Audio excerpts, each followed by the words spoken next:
Assalamualaikum warahmatullahi wabarakatuh. Apa kabar anak-anak? Pada kesempatan kali ini kita akan belajar PPKN tentang kedaulatan NKRI. Dalam pembelajaran kali ini, Ibu akan menunjukkan standar kompetensi dan kompetensi dasar yang akan dicapai.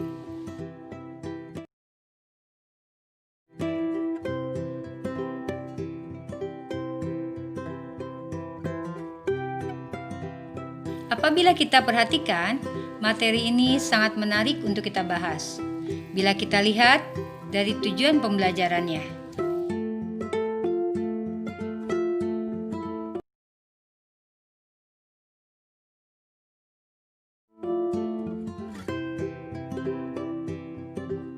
Dalam rangka mencapai tujuan pembelajaran dan pembelajaran lebih bermakna, mari kita lihat materinya bersama-sama.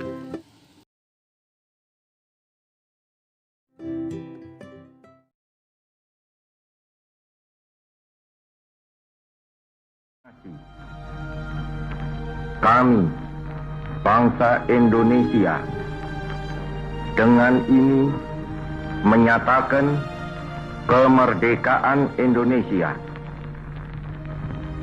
Hal-hal yang mengenai pemindahan kekuasaan dan lain-lain diselenggarakan dengan cara saksama dan dalam tempo yang sesingkat-singkatnya. Jakarta, 17 Agustus 1945, atas nama bangsa Indonesia, Soekarno-Hatta.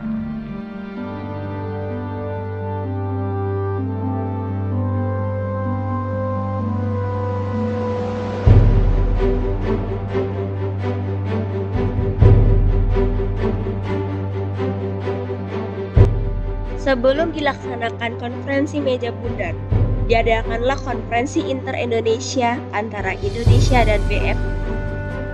Konferensi ini diselenggarakan 2 kali, yakni 19 sampai 22 Juli 1949 di Yogyakarta dan pada tanggal 31 Juli sampai 2 Agustus 1949 di Jakarta. Konferensi ini dihadiri oleh delegasi Indonesia, dipimpin oleh Mohatta, sedangkan delegasi BFO dipimpin oleh Sultan Hamid II. Assalamualaikum warahmatullahi wabarakatuh. Sebelumnya, saya mewakili negara-negara BFO dengan ini menyatakan mendukung tuntutan Republik Indonesia kepada Belanda atas penyerahan kedaulatan tanpa ikatan apapun. Saya sendiri sebagai wakil bangsa Indonesia merasa senang dan berterima kasih atas dukungan dari BFO. Bagaimana Sultan jika kita membentuk suatu negara antara Indonesia dengan BFO? Benderanya, lagu kebangsaannya, dan bahasanya, dan kapan merdekanya? Bagaimana jika kita menyebutnya Republik Indonesia Serikat dengan tetap bendera itu bendera sang merah putih, lagu kebangsaan Indonesia Raya, dan tetap memakai bahasa Indonesia sebagai bahasa nasional, dan tetap memakai 17 Agustus sebagai hari kemerdekaan. Setuju dengan itu. Namun bagaimana dengan angkatan perangnya? Angkatan Perang Republik Indonesia Serikat adalah angkatan perang nasional. Satu. Pada tanggal 23 Agustus sampai 2 November 1949, diadakan konferensi meja bundar di Den Haag.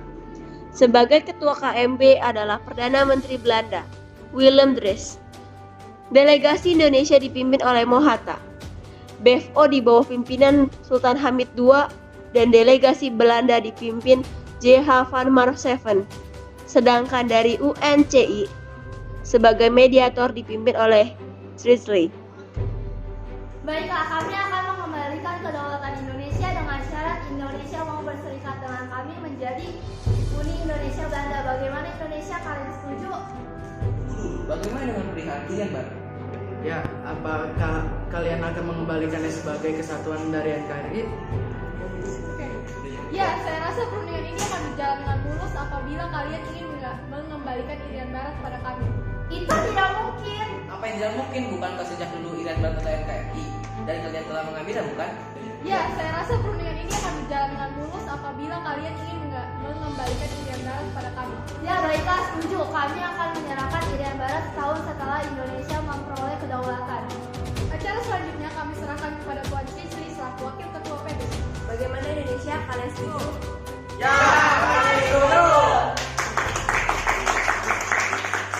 Baiklah, sebagaimana kita ketahui, bersama perundingan ini telah mencapai mufakat. Hasil perundingan ini akan dibacakan oleh Sultan Hamid II sebagai delegasi BFO. Perundingan meja bundar ini menghasilkan 3 pokok penting, yaitu 1. Indonesia menjadi Republik Indonesia Serikat dan Belanda akan menyerahkan kedaulatan kepada RIS pada bulan Desember 1949. 2. RIS dan Belanda akan bergabung dalam Uni Indonesia Belanda. 3. Irian Barat akan diserahkan setahun setelah pengakuan kedaulatan oleh Belanda. Demikian hasil perundingan ini. Sekian, terima kasih. Akhirnya, pada tanggal 27 Desember 1949, pemerintah Belanda menyerahkan kedaulatan kepada pemerintahan Republik Indonesia Serikat. Upacara penandatanganan naskah penyerahan kedaulatan dilakukan di 2 tempat, yaitu di Belanda dan di Indonesia.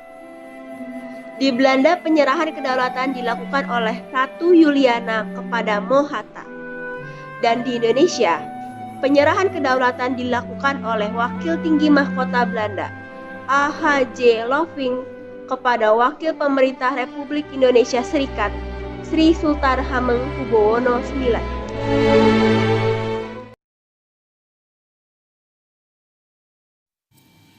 Setelah melihat tayangan tersebut, apa yang dapat kalian simpulkan?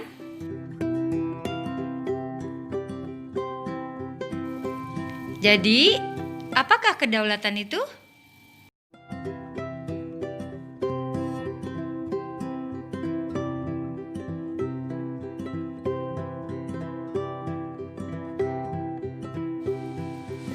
Kedaulatan adalah kekuasaan tertinggi pada suatu negara.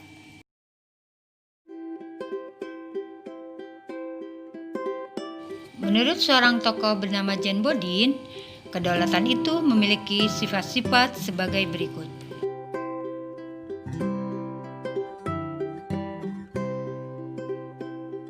Berikut ini adalah penjelasan sifat-sifat kedaulatan.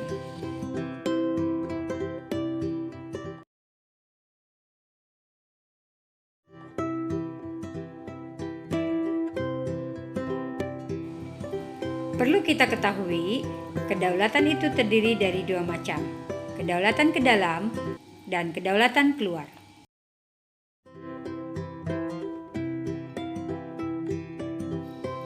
Berdasarkan teorinya, kedaulatan itu terdiri atas teori kedaulatan Tuhan, teori kedaulatan negara, teori kedaulatan raja, teori kedaulatan rakyat, dan teori kedaulatan hukum.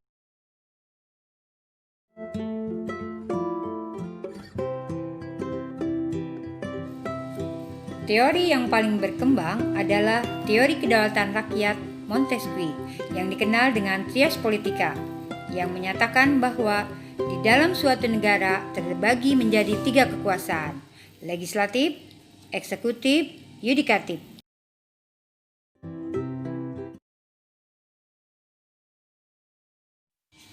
Para siswa sekalian, sekarang pertanyaannya adalah, teori kedaulatan apa yang dianut oleh negara kita tercinta? Negara kita menganut teori kedaulatan rakyat, di mana kedaulatan rakyat adalah kekuasaan tertinggi pada suatu negara berada di tangan rakyat itu sendiri.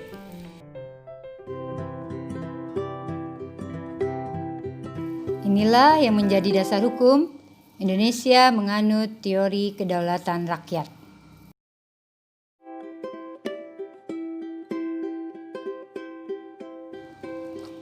Berikut ini adalah prinsip-prinsip kedaulatan Negara Kesatuan Republik Indonesia.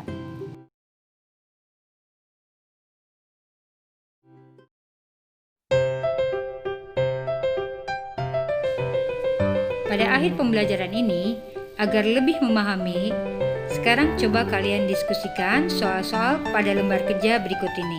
Selamat mengerjakan.